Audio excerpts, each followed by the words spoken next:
Hi everyone, today is March 12th, 2021 and we're in Exodus chapter 10. I filmed over half of this video already on my phone, but my stupid iPhone ran out of storage, so now I'm doing this all over again on my dad's phone.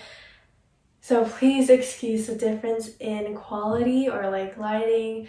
Dude, I am so tired today, but here we go again. Our chapter opens up with Pharaoh being warned again of the next plague that'll come. What's interesting about this part though is that in verse 7, the servants of Pharaoh actually tell him to let the Israelites go. They point out that his selfishness, that his actions are having a direct effect on the physical land of Egypt and it's basically ruining everything. So hearing this, Pharaoh calls back Moses and Aaron and basically asks how many people they want to bring with them. And of course they answer everyone, but this isn't the answer that Pharaoh was looking for. And so he says no, and God sends the plague. The east wind brings swarms of locusts, which eat all the crop that's left in the land of Egypt. And seeing how scary this is, Pharaoh pleads to Moses and basically admits that he was wrong. And so God blows a west wind this time, and this takes all the locusts away. But even after admitting that he was wrong, Pharaoh does not stick to his word and does not release the people. And so again, God has to send a plague down, and the 9th plague is darkness. And actually during this plague, Pharaoh calls Moses and basically tells him that he is allowed to take the Israelites with him.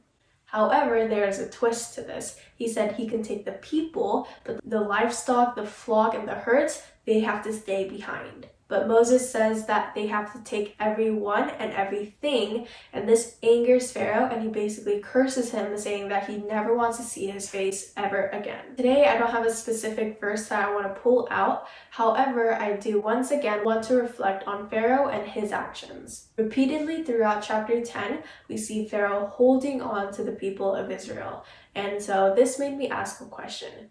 Is there anything that I shouldn't be holding on to, but am? I'm not really a control freak, maybe in some areas, but usually I'm very laid back. But there are some things that I have to have under control, and sometimes I just rely on my own strength to do that. And they often end up interfering with my relationship with God, and sometimes they come before Him, and this is obviously wrong.